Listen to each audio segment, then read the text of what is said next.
Well, there is a sermon on this text that you may have heard before. In fact, you may even have heard it from me. It goes something like this.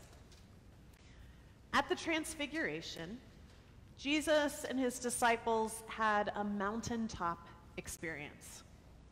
They had a glorious glimpse into the mystery and the power of God, a sacred moment when God's presence came near. They wanted to stay there, but Jesus took them back down the mountain into the suffering world. We too have mountaintop experiences, whether it's at a retreat or a youth event or a particularly powerful worship service, these times that seem set apart, where we experience the high of encountering God in a unique way. But, the sermon goes, we too must appreciate the transience of the mountaintop beauty for only a moment before we too must join Jesus in the way of suffering and descend into the broken reality of life on the ground. That's not a bad sermon. Like I said, it's one I've preached before. But I'm not sure it's the sermon we need now. Because I think we all sort of slid abruptly down the mountain, whether we wanted to or not, a few years ago. I don't know about you, but I'm realizing that as we move into this season of the year, I am feeling some extra anxiety, the source of which was honestly a little unclear to me. But I realized I was remembering. I was searching my email this past week looking for a document that someone had sent me, and I stumbled across an old email conversation between me and Christina, the director of Second Home, and Dolores, the director of the daycare, who all use these facilities. And the date of the email was March 10th, 2020. The subject was coronavirus preparations. In it, we shared what each of our ministries were doing to step up our cleaning protocols. Remember back when we thought we could just wipe everything down and we'd be good? As Christina shared about all the extra cleaning they were doing, she said, you know, we're doing the best we can. It's impossible to keep everything completely sanitized. All we can do is try our best. Hopefully we can ride this out without anyone getting the virus. And Dolores and I agreed, gloriously naive, about how over the coming days and weeks and months, everyone's lives would be changed forever. And just a few weeks earlier from that email at Transfiguration, I had preached that sermon about going down the mountain, turning from moments of brilliance and turning to the work of caring for a suffering world. I literally said, our Lenten journey this year will take us back down off the mountain. Again, not knowing that we'd all be like falling off a cliff into a deep valley just days later. In many ways, it feels like we've spent the past 3 years trying to find our way back up the mountain, searching for some sort of encounter with the divine, but a little more unsure of our footing this time around.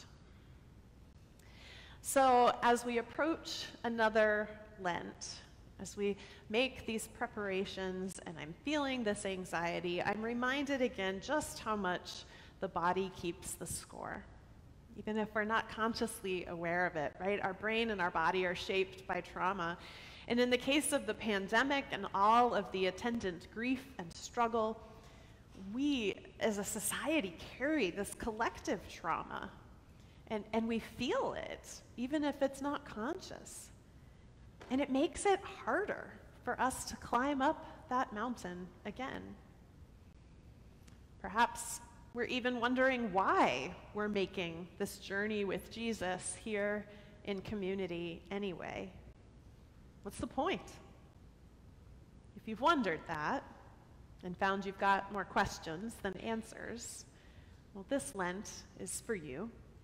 Our series entitled Why will launch this Wednesday at our Ash Wednesday service, and it's for all of us pilgrims who are finding the path difficult and the way uncertain. Now, look, that's not to say everything's been bleak, right? I mean, there are still days that feel like fireworks, where we experience connection to God and the world around us in a new and surprising way, where we seem to be surrounded by beauty and possibility, and our eyes are opened to the divine in the midst of the mundane. Perhaps it's as simple as a glimpse of one of those early spring flowers trying to poke its way through the hard earth this past week. Or it could be as complicated as a deep connection with a person we love.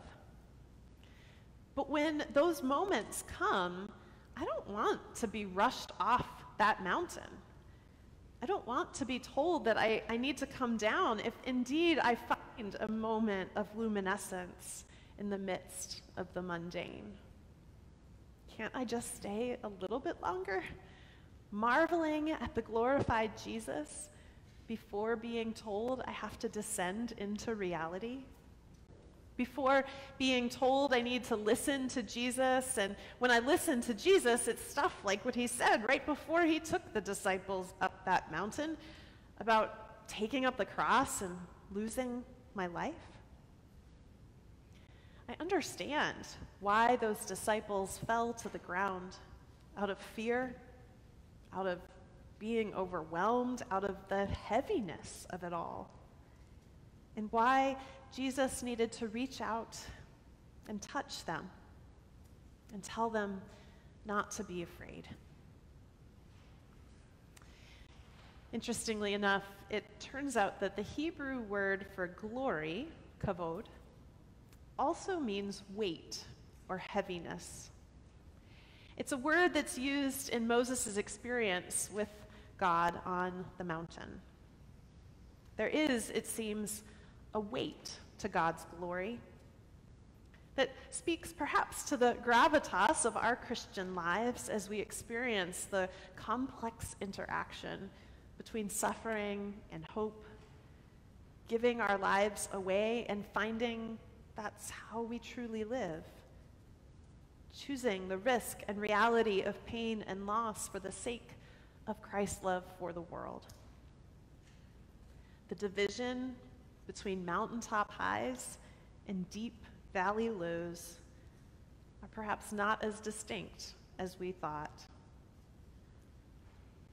Pastor and author Elizabeth Palmer writes, maybe this means that when Jesus touches us, it's a heavy touch that acknowledges the suffering and sin intrinsic to the human condition, and yet it is at the same time a healing touch that lets us know that we are not alone in the human condition. God is also in it with us, helping us bear the heaviness. So it's not that there are two distinct types of moments in our lives, glory and suffering, that we are called to immerse ourselves in suffering for the sake of building up a later glory. Rather, through Christ, we are bound up into relationship with a God who is present with us in the glory and in the suffering, which are always intertwined this side of the kingdom. There is no on the mountain and off the mountain. There are just the hours and days and years that we've been given, but they're filled with grace despite all the limitations. That seems to be our human condition. And I found this week, I've talked about Kate Bowler before. We've read some of her books and book studies here at Muhlenberg. She has a new book of blessings, and it just came out. I received it in the mail, and I opened it up to this blessing that I think is perfect for us on this Transfiguration Sunday in this year. It's called For When You Need to Hold On or Let Go. God, sometimes it feels like a better person wouldn't be like this, tethered to so many hopes and fears and expectations. Blessed are we, pulled between wanting to let go, sometimes needing to let go, and also needing to hold on.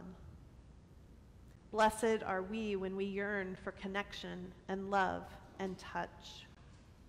Blessed are we when we hunger for the beauty of life itself and the people to fill it.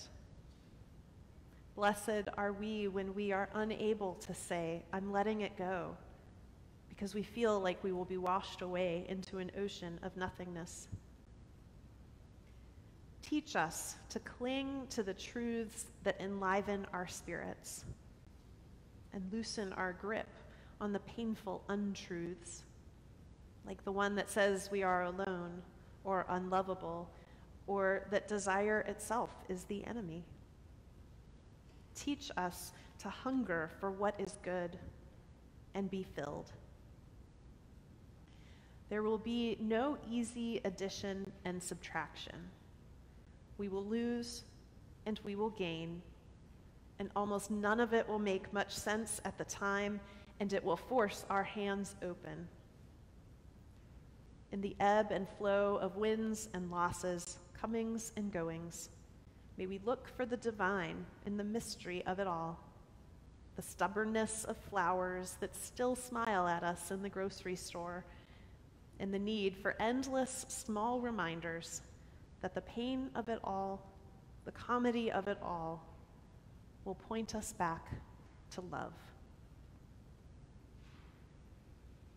There will be no easy addition and subtraction. We will lose and we will gain. We will be on the mountain and in the valley. This Lent, I think it's okay to linger a bit in the beautiful places. And it's okay to spend some time in the hard places too, even if it's not where you want to be. Often, they'll end up being the same place. And God will be there. Amen.